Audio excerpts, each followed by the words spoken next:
What is up, ladies and gents? It is your friendly neighborhood BJJ podcaster, RAF ESPARZA, coming to you with another great installment of The Bullpen. I hope that you guys are stoked, ready for a great episode. We have one lined up and a special guest that we are beyond thrilled to invite into your homes, your tablets, your cell phones, wherever you're catching this, because I don't quite know exactly where you're watching this.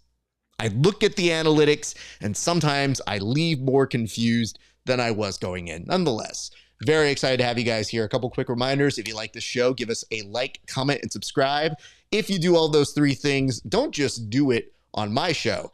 Do it on the show of the other man who is our regular here, one Tim Freeman. Tim, how are you doing, sir? Hey, man, I'm doing fantastic. Great to be back today once again on The Bullpen with you, Raf. I'm really stoked for our special guest, and make sure you freaking get a t-shirt or get something, man. Raf is putting on a great show every damn week, and it's time you pony up. Like, don't just listen for free. You can only free ride for so long. Put some skin in the game. Show some support. If you're going to be from the streets, you got to pay up. Let's go. We got to get this going. Thank you for that. I appreciate that. We got this, the merch, we got some hoodies in case you want to stay warm when you go compete. So yeah, every bit that you guys do helps. And I don't have a factory full of kids from another country doing the shipping. It's me. It is legitimately starts and end with this Mexican. So I don't have other Mexicans working for me. I have me working for me. But here today, a very good friend, one of the folks who is a PGF insider, a lovely human being, top tier individual. You know him as the voice of the PGF, the gentleman who welcomes you and the athletes to the mats every single event with every single match. We're so happy to have, for the very first time, one STEPHEN EAKIN. STEPHEN, how are you doing, sir? Oh man, very good, very good. Such a privilege to be here at such a prestigious show as the Bullpen with you gents, man. I'm a little nervous, to be honest with you, to be on such a you have no reason to be nervous show. And it can't be that prestigious because we did just have Egghead on. So I mean, like, if anything, we're trying to bring the prestige back up by bringing you on now. Okay. I have to ask, so how many people are PGF insiders? Because in my head, I always see a 4-way split screen. But then I see other people come in and out. So what exactly is the deal? How many hosts are there of the PGF Insiders? So technically, there are 4 now. There have been previously another gentleman whose name's Chris that was a part of the PGF Insiders crew, prior to my joining. But it's myself, Wallow J, Egghead, and then Miggy is our 4th guy that's on there with us sometimes. He didn't get to make it out to season 6. His job didn't allow for that or whatever, but we're hoping he's going to be able to get there for sure for season 7. He's just one of the homies for sure that's been around for a long time supporting it. So doesn't really want to be the main guy, but he's definitely happy to be there. He brings a lot of good vibes and energy. He's like a main hype guy for sure. Wonderful. I think there was one time where I think I saw a dreaded 6-way split screen and I was very confused. I said, I don't know. Yeah. That may be too many people. Sometimes we do weird things, and you just got to see what happens. We also may need to come to a custody battle agreement, because all I know is this slut, handsome Kevin Sherrill, continues to find ways to go back and forth between the shows. And he is somebody who is ready and willing and available. So do we need to figure out kind of a booking order? Because I don't want him to impact y'all's show if we book him on like the same week or so. So do we need like a calendar to make sure we're not overbooking here? Or do we just say like, you can have him in every other month sort of situation? I think, I don't think it's going to be a problem. Okay. You're willing to let him go. Got it. All right. Yeah. You don't put a slut on the calendar. That's just someone he's just on a whim. I think, we're all homies. You know what I'm saying? So, hold on. No, Wallow. I see. This is exactly why I ask this. He is ours. I don't know about that. I don't think he even would say that. And I want to point this out. We'll come back to this, but we'll loan him to y'all. Listen, he is not worth whatever price you're asking for a loan on that. I will tell you this right now. I think I could buy him wholesale. And I want to make sure. Oh, no, this is how you can tell. It says, he is a dream, the dream. Let's go, fellas. Okay. Now that you mentioned all the different names of the hosts, the co-hosts, rank them in order. Of like best to worst. Just best to worst. Wallow's number one. Right. Listen, I wasn't going to make you do Mickey's that. number two. Egghead's number three. He's going to do it. He's going to throw him under the bus. He didn't care. He's like, hey, listen. And, not to change your votes or anything, but it does say, pretty sure Stephen Aiken doesn't know anything. He needs 3x5 cards to remember names after all. So I don't know if that was going to impact your ranking at all. I said what I said. We see people, as they are sometimes, and those cards are people's names, but there's other stuff on there too that Egghead would never really understand, from his perspective. It's all right. Egghead is he's now living out near us, so I'm sure you guys have wonderfully bid him adieu. So now you're gonna have to get used to that Cali schedule. That Cali time zone is gonna change him, man. When you guys are like, oh, this is no problem to me, he's gonna be like, ooh, I'm out for a stroll or a surf. I can't. I wish I could. Mickey, he's on the West Coast too. He's in the Northwest. So he's we already kind of deal with that a little bit. So now we'll have Diva Egg to also dance around. Diva Egg, I love it. Diva A and Diva B is a good way to address the cronies on there. Yeah. Stephen Aiken, I haven't had the opportunity to ask you this, but it is a brand new world in which we have avenged the dream. We have made it so that the American Nightmare, Cody Rhodes, was able to win a championship. And I have not gotten the opportunity to ask you, the dream, somebody named in that likeness, what did it feel like when you saw Cody Rhodes win and right a wrong in the world of professional wrestling? It really is cool, to be honest with you, being a lifelong wrestling fan, and as, a huge American Dream fan, obviously, like you said, being older and having a child of my own, all those things tying into that, man, and seeing somebody who's really worked hard and who ate a lot of shit from people to keep like trying, and then bet on theirself when maybe that wasn't going to be the smartest choice for a lot of people in a lot of situations. You may never, like similar to some of the things going on now in our sport. Sometimes when you make decisions like that, you never get to come back. And so seeing that come full circle, seeing him be able to get over on, the biggest star of like this generation, probably being, Roman Reigns, somebody in the famous family, if the bloodline, it was cool. I didn't think, I thought it was going to happen for sure. I definitely didn't know it was going to happen like the way it did. So it was really cool that it was something that I think the fans calling for it, making it happen, made it even feel better, because I think they were going to like swerve it towards The Rock. And so it was really cool to be able to see it. I was worried for you when The Rock did show up, because I felt like you were getting so close. And I got to tell you, I was there live at WrestleMania 39, and I was ready. I was ready for it to happen. And then, of course, The Rock had to show up and be like, hold on. What are y'all doing?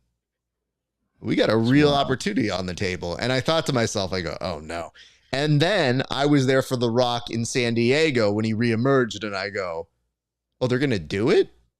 Oh. Then why are we going to do a Royal Rumble? That doesn't make any sense. None of this makes any sense. Just let The Rock win the Royal Rumble, and then logically we can get past it. But instead, they had Cody. I'm literally kind of looking at this and trying to figure it all out. And I'm thinking to myself, oh no, this is only complicating things. But even if they play by their own rules, you could literally just let The Rock come in there at 30, womp, and then win. Mm-hmm. Yeah, and I think a lot of the other stuff that was going on off camera in their business was really what was affecting a lot of the stuff being like back and forth. People who was in charge this week versus the next week, a lot before it was sold, and different things. The Rock obviously probably being a huge bargaining chip for those billions of dollars in all that stuff. So yeah, it's a huge business, man. And everybody who's maybe not a huge fan of the professional wrestling side of it, I think the more that we can take from that in a entertainment production value sense, the better off we will be in jiu-jitsu too, and the more fun events like jiu-jitsu events will be, for sure. So I think it's really fun. Well, last thing on this, and then we'll move to the board here, but am I correct in saying that your son got to meet Cody Rhodes? Is that something that did happen? And if so, kudos to you for pulling off good dad work here, because my dad never got me to meet The Rock or anybody or like Hulk Hogan or Bret Hart. If my dad had gotten me to meet Bret Hart, my life would have turned out very differently. Agreed. I agree. So yeah, so we live relatively close to Macon, Georgia, and on Mother's Day, so it's really thanks to his mom, my wife Mandy. We don't check dates very well a lot of times, and so we saw it was coming to town, and we got these tickets, and then realized, oh, that's Mother's Day, like on that week, and so it's cool, and so we still went, and the big thing, and I would like say for sure, is like, props to Cody, because he was in the main event of this house show in Macon. It was Mother's Day. His mom came, like Mama Rhodes was there. So like that was all going on. After the match or whatever, he literally went around and greeted everybody that waited. If you stood there, he went by and he at least like shook your hand, signed whatever you had. If you had a phone, he grabbed it and took the selfie, like the one you saw, or whatever it was.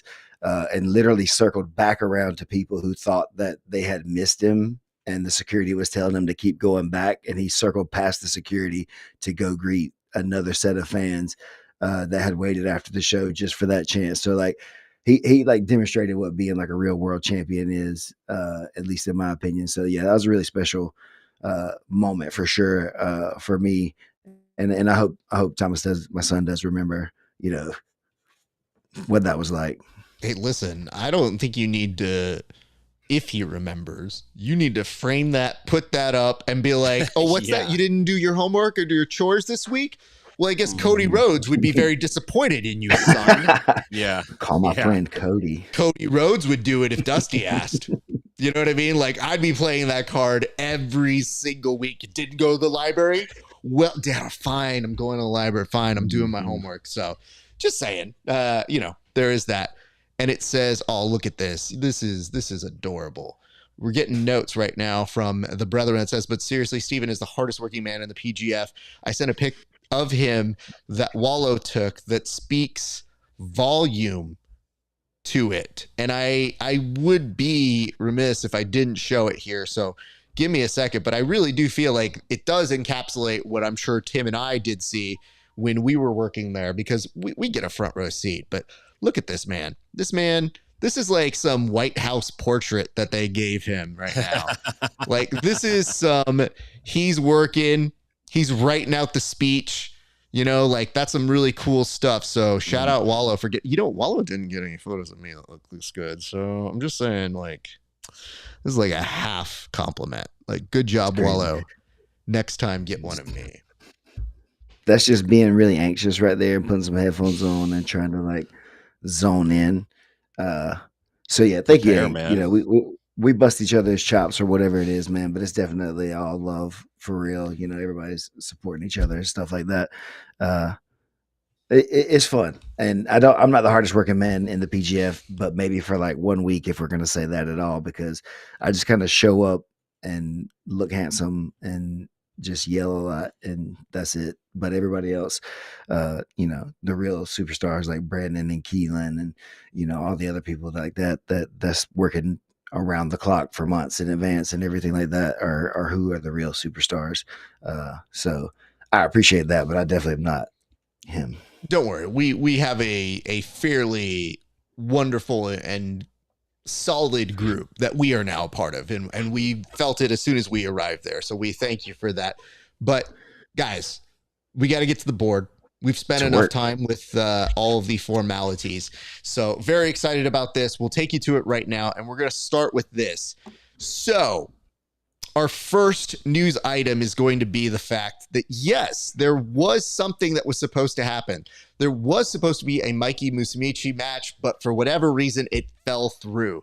So I'm going to start by asking you, Tim, what happened here? That's a great question. Mikey came out and said that the negotiations fell through.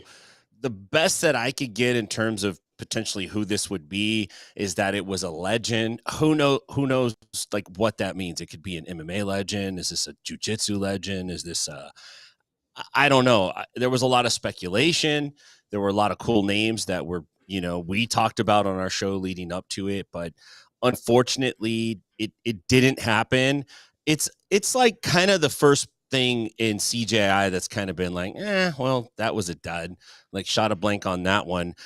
My question is, I wonder if somewhere Mo's smiling like, aha, it's not that easy, Craig Jones. I told you.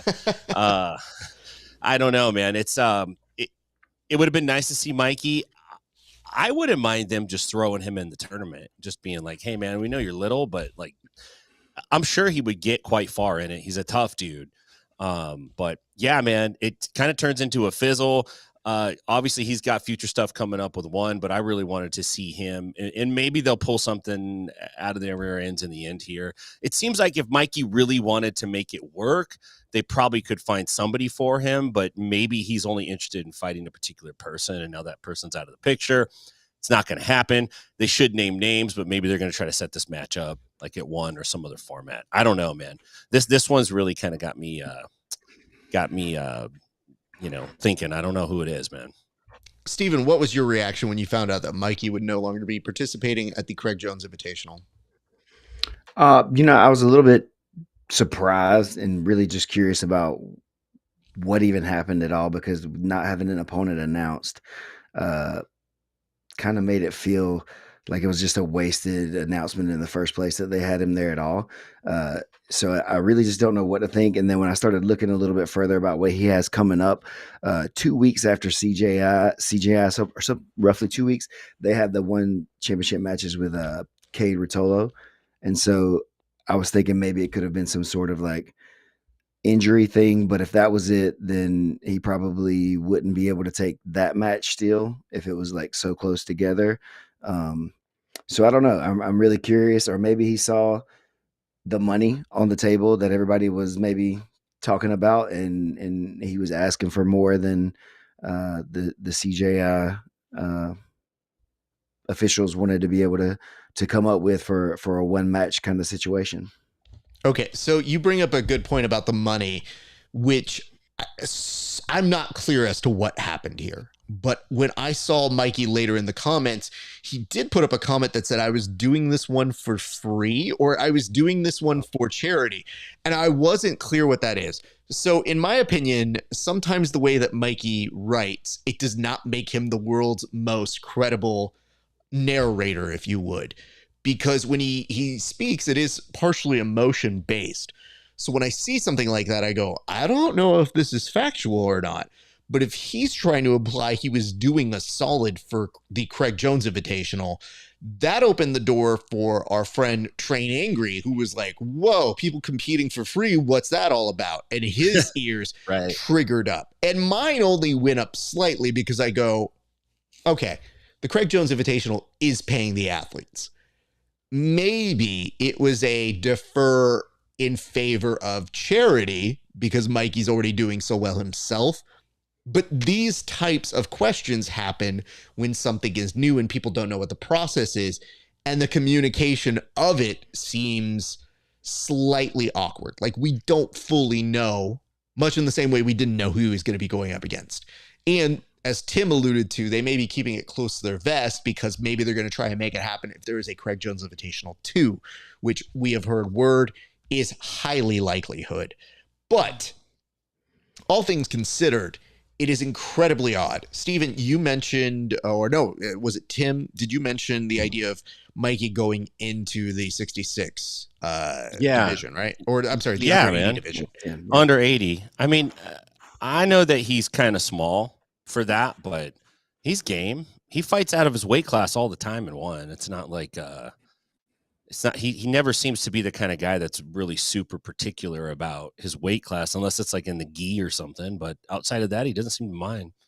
I mean, the only thing I'll say about that is he has competed very well for 1FC, and part of the reason why I did predict something like this as a possibility to happen is that he had been given the invite to ADCC. I think we've tried to get him involved in that. And when I say we, I think I'm saying like the community. We've tried. And Mo invited him officially and then he dropped out. So to me, it wasn't that surprising. To me, it was, oh, maybe this isn't his deal. Maybe now he's got such a great life where he does have fascinating matchups. He can do it 1FC. Him versus Cade should be a banger for days. Maybe you want to stay at your best shape for that, and the contracts could be more complicated if you impair that match.